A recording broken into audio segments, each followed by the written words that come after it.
Hello and welcome everyone. Today's question is very exciting. Today's question is the longest subsequence one. So in this question, we have an array and we have to find the longest increasing subsequence. But we have one note here is the absolute difference between any adjacent element is 1. So we have to take care this note. So I will discuss 4 to 5 approaches in this question, starting from recursion, then memoization DP, then tabulation DP, then space optimization DP, then again further space optimization DP. In this I will use 2 array and in this I will use 1 array. So let's start the question. The video can be very lengthy, so it will worth it if you watch till the end. So if I have an element starting from 10, whether I can take this element or I can not take it, they take this element. So if I only have one element, so हम उसको take करेंगे. तो हमारे पास दो option है, हम उसको take कर भी सकते हैं, नहीं भी कर सकते. तो अगर हम इसको टेक कर लेते हैं तो हमारे पास लेंथ बन चुकी है 1 और हमारे पास ये वाला एरे अब बच गया. तो 9 5. So I will use just a pointer. So the pointer is now pointing at one index. So id becomes 1. So if I not take this element and directly jump to next index, so now my pointer is at 1. So now if I take this element, so now my pointer is at 9. तो हमको कैसे पता लगेगा कि हम इस element को take कर सकते हैं या नहीं कर सकते? हमको उसके लिए एक प्रीवियस पॉइंटर मेंटेन करते हुए चलना पड़ेगा, जो हमको बताएगा कि प्रीवियस पॉइंटर कहाँ पे पॉइंट कर रहा है और प्रीवियस एलिमेंट हमने कौन सा उठाया था. सो इस केस में प्रीवियस एलिमेंट हमने उठाया था 0 और इस केस में प्रीवियस एलिमेंट हमने कोई नहीं उठाया, तो किसी एलिमेंट को नहीं उठाया तो हम यूज करेंगे -1 का. ठीक है. तो अभी इस एलिमेंट, ये वाला करंट एलिमेंट है जो कि हमको आईडी डिनोट कर रहे हैं. अब आईडी और प्रीवियस के बीच में बोला गया कि दो एडजेसेंट एलिमेंट के बीच में 1 का डिफरेंस होना चाहिए. तो पॉइंटर 0 को पॉइंट कर रहा है, जो 0 वाली वैल्यू है और 1 वाली वैल्यू है. क्या इनके बीच में 1 का डिफरेंस है? हाँ है. तो हम इसको पिक करेंगे. अब हमारा प्रीवियस एलिमेंट ये हो चुका है, तो प्रीवियस आ चुका है 1 पे और आईडी आ चुकी है 2 पे. अगर हमने इसको टेक करा, अगर हमने इसको नहीं टेक करा, क्योंकि दोनों ऑप्शन है, अगर हमने इसको नहीं टेक करा तो प्रीवियस तो 0 पे, ये आईडी आ जाएगी 2 पे. अब हम इस स्टेट पे खड़े हैं. इस स्टेट पे हम एलिमेंट को पिक कर भी सकते हैं, नहीं भी कर सकते, क्योंकि अभी प्रीवियस एलिमेंट हमने नहीं पिक करा. प्रीवियस है -1 पे, मतलब नहीं पिक करा, तो इसको हम सिंपली पिक कर ही सकते हैं. प्रीवियस -1 पे है और आईडी आ चुका है 2 पे. अब इसको अगर हम ना पिक करें, इसको हमने पिक करा, अगर पिक करा तो प्रीवियस हमारा 1 पे आ गया. प्रीवियस हमारा 1 पे आ गया कि हमने करंट एलिमेंट को, 1 वाले एलिमेंट को पिक करा. अगर हमने 1 वाले एलिमेंट को नहीं पिक करा होता तो प्रीवियस अभी तक -1 पे है और आईडी आ चुकी है 3 पे. ठीक है. अब ये देखो, ये वाला और ये वाला सेम आ रहा है, तो इसलिए यहाँ पे हमारी डीपी इस्तेमाल होगी कि प्रीवियस और आईडी अगर सेम सेम आती है तो हम उसको फर्दर कॉल नहीं लगाएंगे, सिंपल ऑप्टिमाइज करेंगे डीपी से. अब देखो डीपी हमारी 2D डीपी बनेगी, हमको पता है 2D डीपी, क्योंकि दो पॉइंटर चेंज हो रहे हैं, प्रीवियस और आईडी. अब प्रीवियस -1 भी हो सकता है, इसलिए हम यूज करते हैं प्रीवियस +1 और आईडी का आईडी. तो यहाँ पे मैंने आईडी ना लेके कोड में मैं आईडी यूज करूंगा. बाकी हमारा कोड बिल्कुल सिमिलर है. अब दो केस लगेंगे, या तो टेक का. तो टेक हम तभी लगा सकते हैं इफ हमने कोई एलिमेंट ना पिक करा हो. प्रीवियस हमारा -1 पे है, मतलब कोई एलिमेंट नहीं पिक करा, तो यहाँ पे -1 पे था, तो हम इसको डेफिनेटली पिक कर सकते थे. ठीक है. और जैसे यहाँ पे भी शुरुआत में प्रीवियस था -1 पे, तो हम इस एलिमेंट को पिक कर सकते थे, हमने पिक करा, और इस एलिमेंट को ना पिक कर सकते थे. प्रीवियस अभी तक -1 पे ही है और आईडी आ चुका है 1 पे. तो ये हो गया एक. तो अगर प्रीवियस -1 पे है, मतलब कोई एलिमेंट नहीं पिक करा, तो हम उसको पिक कर सकते हैं. या तो प्रीवियस एलिमेंट, प्रीवियस, ये केस देखो, प्रीवियस है 0 पे और आईडी है 1 पे, इन दोनों के बीच में 1 का डिफरेंस होना चाहिए, और यहाँ बोला गया एब्सोल्यूट 1 का डिफरेंस होना चाहिए, तो हम एब्सोल्यूट ले सकते हैं. या फिर मैंने यहाँ पे ऐसे करा, I is equal to previous +1 हो, या फिर इक्वल टू आएगा, या तो फिर इसको थोड़ा सही से लिखते हैं, ए ऑफ प्रीवियस +1, मतलब प्रीवियस एलिमेंट या तो छोटा हो या तो प्रीवियस एलिमेंट एक बड़ा हो। एक ही बात है, एब्सोल्यूट ले सकते हैं हम, या दोनों का एब्सोल्यूट ले लोगे बात सेम पड़ेगी। उसके बाद फर्दर हम कॉल लगा देंगे, मतलब हम करंट एलिमेंट को पिक कर सकते हैं। तो एक आ जाएगी टेक की कंडीशन। टेक में वही लगाया कॉल कि प्रीवियस एलिमेंट को पिक कर लिया, अब की बार प्रीवियस एलिमेंट हो चुका है और आई, तो हम i+1 पे कॉल लगा देंगे। और अगर नहीं टेक करना तो नोट टेक, प्रीवियस रहेगा प्रीवियस पर ही, प्रीवियस प्रीवियस पर भी रहेगा, और आई हमारा आ जाएगा i+1 पे। तो ये दो वेरिएबल चेंजेस करेंगे, बाकी कोड हमारा बिल्कुल सेम है। और मैंने यहाँ पे स्टार्टिंग करी है आई की वैल्यू 0 से और प्रीवियस की वैल्यू -1 से, मतलब कोई एलिमेंट नहीं पिक करा, और आई मतलब 0 फर्स्ट एलिमेंट तुम पिक करने जा रहे हो। एक बेस केस बना लेते हैं। अगर आई तुम्हारा n पे आ गया, मतलब सारे एलिमेंट देख चुके हो और आगे एलिमेंट देखने की जरूरत नहीं है, तो सिंपली रिटर्न 0। तो ये केस लगेगा। अब फटाफट कोड पे आते हैं। तो पहले तो लगाई bottom up memorisation. Bottom up मतलब 0 से शुरू करके n तक जाएंगे। तो इसमें आई है और अपना प्रीवियस है, एन ले लिया एक साथ में, और एक ये ले लिया एरे। अगर आई एन पे आ गया तो रिटर्न 0, वरना दो केस बनेंगे, एक टेक का एक नोट टेक का। अगर टेक का केस बनाने लगे तो प्रीवियस अगर -1 पे मतलब कोई एलिमेंट नहीं पिक करा, जैसे पहले बात करी, या तो फिर दोनों प्रीवियस और करंट एलिमेंट के बीच में एक का डिफरेंस है, तभी हम उसको करंट को टेक कर सकते हैं। अब बॉटम अप में लगाया, अब आई तुम्हारा i+1 पे आ जाएगा। प्रीवियस मतलब तुमने करंट एलिमेंट को पिक कर लिया, तो ith एलिमेंट को तुमने पिक कर लिया आई, और +1 इसलिए लिखा है क्योंकि एक एलिमेंट तुम पिक कर रहे हो, तो तुम्हारे सीक्वेंस में एक और का एडिशन हो जाएगा। जैसे शुरुआत में हमारे पास 10 था, तो एक हमारे पास एक एलिमेंट हमको पता है। देन जैसे जैसे हम आगे बढ़ेंगे तो 2 एलिमेंट होंगे, देन 3 एलिमेंट होंगे, सब सीक्वेंस की बात हो रही है, लेंथ रिटर्न करनी है, तो यहाँ पे लेंथ के लिए +1 लगा दिया। अब नोट टेक मतलब प्रीवियस को प्रीवियस पे रखेंगे और नेक्स्ट एलिमेंट पे जंप कर देंगे i+1 पे। देन हमको चाहिए दोनों में से मैक्सिमम, टेक और नोट टेक में से, दोनों में से मैक्सिमम उठा लिया। अब इसकी टाइम कॉम्प्लेक्सिटी बहुत ज़्यादा है, तो हमने ये रिकर्जन का कोड डिस्कस कर लिया। इसकी टाइम कॉम्प्लेक्सिटी है O ऑफ n। इसको ऑप्टिमाइज करते हैं, लगाते हैं डीपी। तो पहले तो लगा दो ये अपना उसी मेमोराइजेशन डीपी। तो यहाँ पे दो स्टेट्स चेंज हो रही है, प्रीवियस और आई। तो पहले तो डीपी भेज दी n+1 और n की। अब n+1 का क्यों भेजते हैं आगे बात करेंगे। तो डीपी पहले गेट कर ली, डीपी यहाँ भेज दी या डीपी यहाँ भेज दी, और डीपी में आई और p+1 गेट करा। आई और p+1 क्यों गेट करा, मेन टॉपिक ये है कि आई और p+1 क्यों गेट करा, क्योंकि देखो प्रीवियस प्रीवियस तुम्हारा -1 पे है, तो हमको प्रीवियस -1 हम इंडेक्स एक्सेस नहीं कर सकते थे, इसलिए हमको +1 यहाँ पे लगाना पड़ा, ताकि -1 से हम +1 स्टेट पे आ जाए। क्योंकि यहाँ पे p नहीं लिख सकते थे, जहाँ जहाँ पे तुमने p लिखना है वहाँ वहाँ पे तुम लिखोगे p+1, बाकी कोड सिमिलर है। तो यहाँ पे भी p+1, यहाँ पे भी p+1, तो ये कोड तुम्हारा चल जाएगा। तो एक बार इसको रन कर देते हैं।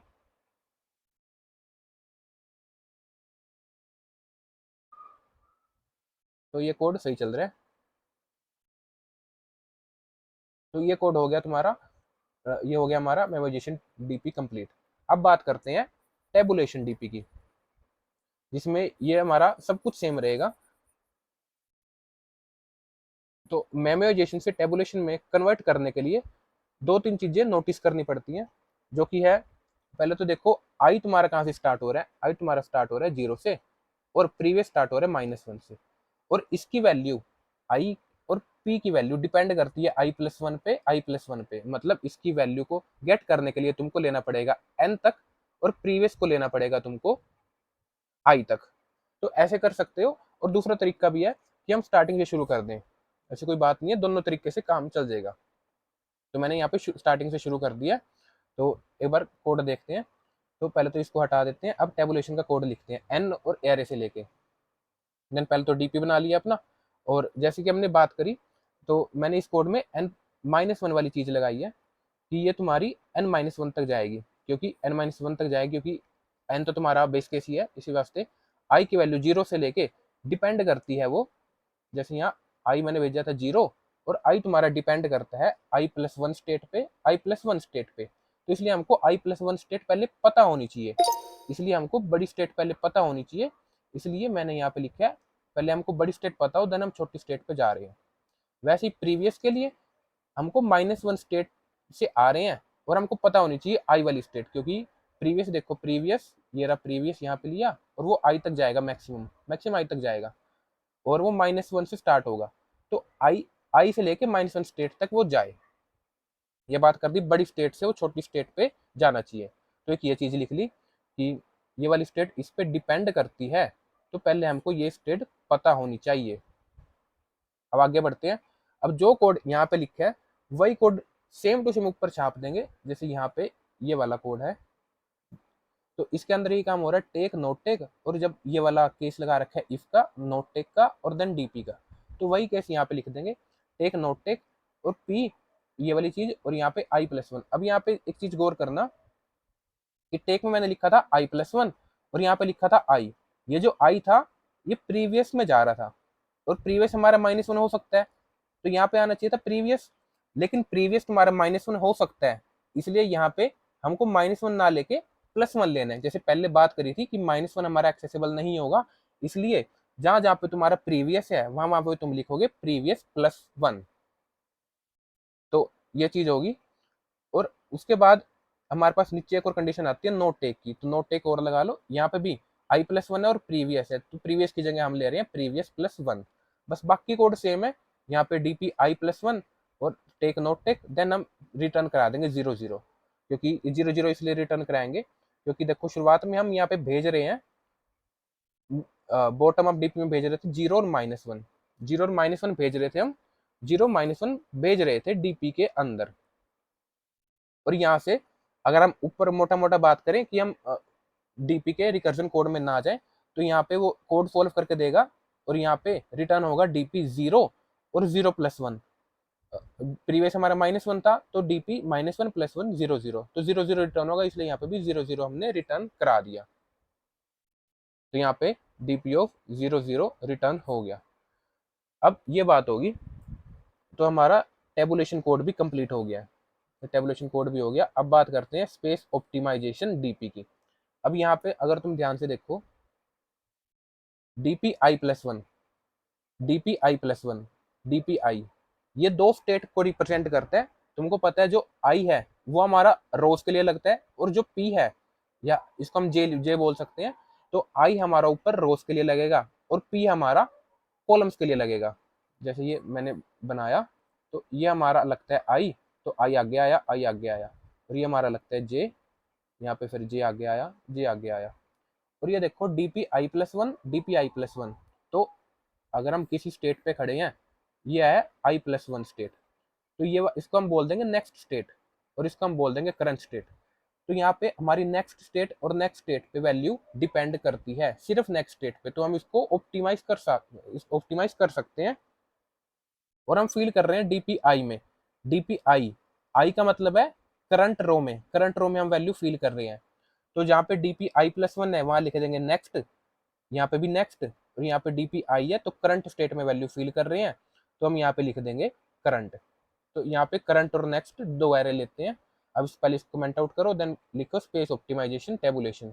देन जो कोड यहाँ पे लिखा था बस डीपी के बजाय कि हमको इतनी सारी रोज चाहिए, अब इतनी सारी रोज नहीं चाहिए, दो रोज में काम हो जाएगा। एक हम यूज करेंगे करंट, एक हम यूज करेंगे करंट, एक हम यूज करेंगे नेक्स्ट, और इसकी जो लेंथ है वो जाएगी n+1 तक। अब वही लूप लगा दो, सेम टू सेम लूप लगाया, उसके बाद अंदर नोट टेक टेक, और यहाँ पे जहाँ पे लिया था डीपी i+1 वहां पे हमने ले लिया नेक्स्ट स्टेट, नेक्स्ट स्टेट आ गई, i+1 वैसे ही रहा। और नोट टेक में यहाँ पे भी i+1 था, यहाँ पे भी लिख लिया नेक्स्ट प्रीवियस +1। अब यहाँ पे करंट स्टेट में वैल्यू फिल करेंगे करंट प्रीवियस में, तो यहाँ पे इसको काट के बस प्रीवियस लिख देना, यहाँ पे करंट लिख देना, हो गया ये काम। अब एक चीज ध्यान रखो, हमारा जो ये कोड है n-1 से लेके 0 तक जा रहा है। तो शुरुआत में n-1 पे था, उसके बाद n-2 पे जाएगा, उसके बाद n-3 पे जाएगा। ये मान लो इसको 5 पे था, ये फिर 4 पे जाएगा, ये 3 पे जाएगा। अब अगर तुम 3 पे खड़े हो, करंट स्टेट ये होगी, नेक्स्ट स्टेट ये होगी। अगर तुम 2 पे आ जाओगे, सेकंड नंबर वाली रो में, तो इसके लिए करंट तो ये है और नेक्स्ट इसके लिए ये है। तो अब जो तुम करंट फील कर दिया, ऊपर तुम अगली इटरेशन में जाओगे तो तुम नेक्स्ट को चेंज करा दो बस। तो यहाँ पे नेक्स्ट को चेंज करा दिया, नेक्स्ट बन चुका है करंट। ठीक है, क्योंकि अब तुमने करंट में वैल्यू फील कर दी है, ऊपर वाली तुम रो में जा रहे हो तो उसके लिए नेक्स्ट वैल्यू चेंज होगी और करंट तुम्हारा नवा बनेगा, क्योंकि करंट रो में वैल्यू नवी फिल होगी। बस ये छोटा सा चेंज और करना है। और आखिर में आके तुमने देखा कि नेक्स्ट स्टेट में वैल्यू पड़ी होगी। अगर तुम यहाँ पे जीरो पे आ जाओगे, आई की वैल्यू जीरो, तो यहाँ पे ये है तुम्हारा प्री, ये है तुम्हारा नेक्स्ट, और करंट उसके लिए नवा बना। तो नेक्स्ट ये एरे है, नेक्स्ट एरे में तुमको वैल्यू रिटर्न करानी है। तो यहाँ पे जैसे यहाँ पे लिखा था जीरो, जीरोथ वैल्यू रिटर्न करानी है, तो यहाँ पे लिख देंगे नेक्स्ट ऑफ जीरो। तो अब ये कोड भी हो गया। इसमें हमने यूज करा स्पेस ऑप्टिमाइजेशन टेबुलेशन, तो ये कोड भी हो गया। अब यूज करते हैं सबसे ऑप्टिमाइजेशन वाला कोड, एक एरे, एक एरे के साथ। तो इसके लिए यही टेस्ट कैसे ले लेते हैं, ये ज़्यादा इंटरेस्टिंग है अप्रोच। 4 8 6 एक डीपी एरे लिया। अगर हम वैसे देखें कि हम एक एलिमेंट उठाना ही है, अगर एरे की लेंथ कुछ भी हो, एक आंसर तो होगा ही होगा। चाहे तुम सिंगल एलिमेंट उठा लो, कम से कम एक आंसर तो होगा। सारी जगह वन फिल कर देते हैं पहले तो। अब एक लगाते हैं फॉर लूप, आई का और प्रीवियस का, क्योंकि दो चीजें हमको पता है, आई और प्रीवियस। अब ये हमारा आई है और प्रीवियस इससे पिछली वैल्यू रहेगी, क्योंकि प्रीवियस जैसे नाम से पता लग रहा है कि आई से पिछली वैल्यू जितनी भी है, सपोज आई किसी इंडेक्स पे है, आई मान लो यहाँ पे है, तो प्रीवियस की वैल्यू यहाँ से लेके यहाँ तक वेरी करेगी बस। अब हमको ये पता लगाना है कि शुरुआत में कौन सी वैल्यू छोटी है। तो शुरुआत में ऐसा करते हैं, आई भी यही है, प्रीवियस भी, प्रीवियस यहाँ तक है, तो अब तक कोई वैल्यू हमको मिला नहीं ऐसा। उसके बाद आई इंक्रीमेंट होता है, आई आता है यहाँ पे, प्रीवियस आता है यहाँ पे। अब ये देखो इनके बीच में डिफरेंस एक का है, तो यहाँ पे तुम या तो एक रखोगे जो पहले से रखा हुआ है, या तो प्रीवियस पे जितनी वैल्यू है उससे एक ज्यादा करके। दोबारा बोलता हूँ, प्रीवियस पे जितनी वैल्यू है उससे एक ज्यादा करके, क्योंकि एक और सब सीक्वेंस मिल गया जो कि आई को एडिशन करते हुए मिलेगा। या तो एक रखोगे या दो रखोगे, मैक्सिमम है दो, तो यहाँ पे हम दो रखेंगे। अब प्रीवियस की वैल्यू खत्म हो जाएगी, प्रीवियस का इटरेशन खत्म, आई का इटरेशन आ जाएगा आगे, तो आई आया यहाँ पे। अब उसके बाद प्रीवियस ये है, काम नहीं चलेगा, डिफरेंस बहुत ज़्यादा है, प्रीवियस ये है, डिफरेंस बहुत ज़्यादा है। अब उसके बाद अगले इटरेशन में आई आगे आ जाएगा, प्रीवियस ये है, डिफरेंस बहुत ज़्यादा है, यहाँ पे भी डिफरेंस ज़्यादा है, यहाँ पे डिफरेंस ठीक है। तो 5 पे जो सबसीक्वेंस बनता है, तो वहाँ पे या तो एक ही आएगा या तो दो आएगा। एक पे जो ऑलरेडी रखा है, या तो दो, कि प्रीवियस तक जितना बना उससे एक एडिशन करके, तो एक और बना सकते हैं, तो यहाँ पे हम रखेंगे मैक्सिमम दो। प्रीवियस का इटरेशन खत्म, आई का इटरेशन खत्म, आई का आ जाएगा आगे। तो यहाँ पे डिफरेंस ज़्यादा है, यहाँ पे भी डिफरेंस ज़्यादा है, यहाँ पे डिफरेंस ज़्यादा नहीं है, डिफरेंस जीरो है, लेकिन डिफरेंस हमको एक चाहिए। यहाँ पे डिफरेंस एक का है कि प्रीवियस एलिमेंट और करंट एलिमेंट में डिफरेंस एक का है। तो प्रीवियस एलिमेंट तक तुम्हारा आंसर दो था, अगर तुम करंट एलिमेंट को और इंक्लूड कर लेते हो तो तुम्हारा आंसर अब तीन बन जाएगा। या तो एक रखोगे या तीन रखोगे, तो हम रखेंगे यहाँ पे तीन, क्योंकि क्योंकि तीन आंसर ज्यादा है, आयत पे हमको ज्यादा वैल्यू मिल रही है, तो यहाँ पे हम तीन रख देंगे। अब आई आ चुके आगे, तो उसके बाद प्रीवियस हमारे यहाँ पे है, तो डिफरेंस ज्यादा है, तो आई प्रीवियस आएगा यहाँ पे। अब डिफरेंस ठीक है, तो प्रीवियस तक आंसर था दो, आयत को और मिला लोगे तो अब आंसर बन जाएगा तीन, यहाँ पे रख सकते हैं, ठीक है। तो बाकियों में प्रीवियस का डिफरेंस बहुत ज़्यादा है, तो अगले इटरेशन में आई आगे आ चुका है। यहाँ पे डिफरेंस ज़्यादा है, यहाँ पे डिफरेंस ज़्यादा है, यहाँ पे डिफरेंस ज़्यादा है, यहाँ पे डिफरेंस ठीक है, एक का डिफरेंस है, तो यहाँ पे हमारा आंसर तीन आ सकता है, रख सकते हैं तीन। तो यहाँ पे डिफरेंस ज़्यादा है, यहाँ पे भी ज़्यादा है, यहीं तक बनेगा। अब यहाँ पे तो आंसर आखिरी पे मिल गया, लेकिन जरूरी थोड़ी हमको आखिरी पे आंसर मिले। अगर आखिरी पे 16 रखा होता तो यहाँ पे बनता जीरो। तो हो सकता है कि हमारा आंसर कहीं पे भी वेरी करता हो, तो एक बार आंसर गेट करने के लिए हमको पूरा इटरेट करना पड़ेगा और आंसर हमको कहीं पे भी मिल सकता है। तो एक उसके लिए लूप लगा देंगे। अब डायरेक्टली कोड पे चलते हैं। ये कोड बहुत ज़्यादा इंटरेस्टिंग है और काफ़ी यूनिक कोड है। तो पहले एक एरे यूज करेंगे हम डीपी का, डीपी बना लिया, एरे सब में वन फिल कर दिया, उसके बाद जीरो से लेके एन तक का लूप चलाया, प्रीवियस का जीरो से लेके आई तक का लूप चलाया। अब यहाँ पे चेक करो वैल्यू, क्या दोनों का बीच का डिफरेंस एक है, तो हम ले सकते हैं वैल्यू। तो डीपी ऑफ आई पे मैक्सिमम वैल्यू रखें, या तो पहले से रखी हो या तो प्रीवियस में एक और सबसीक्वेंस ऐड हो रहा है, तो लेंथ +1, प्रीवियस की लेंथ +1 ith की लेंथ बन जाएगी। अब आखिर में लूप लगा देंगे मैक्सिमम का, कहीं पे भी वैल्यू मैक्सिमम मिलती है तो वो मैक्सिमम स्टोर करेंगे, एट देन रिटर्न करा देंगे। तो इस कोड की टाइम कॉम्प्लेक्सिटी है n², स्पेस हमने लगाया of n। I hope code समझ में आया होगा। अगर कोई डाउट है तो कमेंट सेक्शन में बता देना। Thank you all for watching this video.